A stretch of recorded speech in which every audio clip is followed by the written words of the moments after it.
আসসালামু আলাইকুম। আজকে দেখাবো মানে একটা প্রপারলি কার্বোরেটর কীভাবে ক্লিন করবেন একবারে নিখুঁতভাবে, সেটা আজকে দেখাবো। দেখেন এটা কী পরিমাণ ময়লা হয়েছে, কার্বোরেটরটা প্রচুর পরিমাণ ময়লা হয়েছে।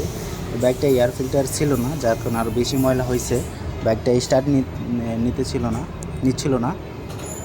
তো আমরা আজকে সেটাই দেখাবো। অনেক ভাইয়েরা আছেন, কাজ করেন, কার্বোরেটর ক্লিন করেন, কাস্টমাররাও করেন। তো আজকে দেখেন এইভাবে খুব কমই কার্বোরেটর ক্লিন করে, খুব কমই মেকানিক ভাইয়েরা। দেখেন এটা ফ্লুইড পিনটা কী পরিমাণ ময়লা হয়েছে, ড্রাম সহ একবার আয়রনের মতো হয়ে গেছে।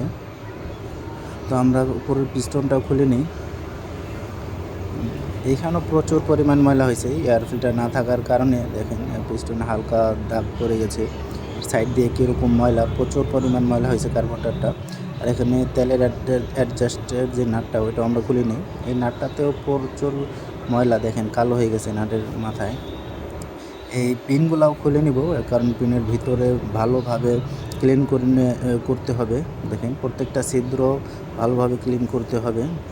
এখন যে পিনটা খুলতেছি এটা হচ্ছে মানে মেজর একটা পিন। এই পিনটায় যদি একটা ছিদ্র বন্ধ থাকে বা দেখেন এখানে আপনারা খেয়াল করলে লাইটের আলোতে নিলে দেখবেন ভিতরে ছিদ্র ক্লিয়ার আছে কিনা, যদি না থাকে ক্লিন করে নেবেন। আর এখানে কার্বোরেটরের প্রত্যেকটা ছিদ্রতে আমরা WD-40 ইউজ করি, মানে ইউজ করতেই হবে।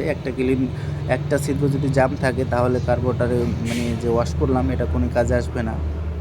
প্রত্যেকটা ছিদ্র আপনারা ভালোভাবে ক্লিন করে নেবেন, একটা ছিদ্র বাদ রাখবেন না। কার্বোরেটরের যে ছিদ্রগুলো আছে প্রত্যেকটা ছিদ্রতে ভালোভাবে সময় নিয়ে কাজগুলো করবেন। আর WD দিয়ে ইউজ করলে এটা অনেক কাজে দেয়। আপনারা বেশিরভাগই আপনারা পেট্রোল দিয়ে ওয়াশ করেন, এটা ঠিক না। আপনারা WD ইউজ করবেন অবশ্যই। এখানে আমি দেখেন উপরে কি পরিমাণ ময়লা হয়েছে, আর আপনাদের WD ইউজ কেন করবেন দেখা, এখানে দেখেন এই ছিদ্র থেকে কি পরিমাণ ময়লা বের হইতেছে।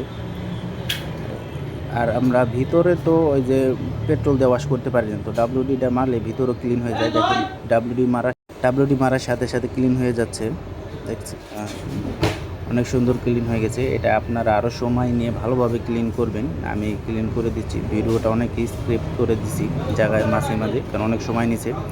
ওরা এই ব্রাশটা ইউজ করবেন অবশ্যই, এই ব্রাশটা ইউজ করবেন। এই ব্রাশটা অনেক ইউজফুল, মানে অনেক কাজে দেয়, ভালোভাবে ক্লিন করা যায়। ভিতরের সাইডে বড় ব্রাশ দিয়ে করা যায় না। ক্লিন করার শেষে সুন্দরভাবে হাওয়া মেরে নেবেন প্রত্যেকটা ছিদ্র ক্লিন করে। দেখেন এটা ফাইনাল লুক, কী পরিমাণ ময়লা ছিল আর এখন কী অবস্থা। তো আমাদের চ্যানেলটা সাবস্ক্রাইব করে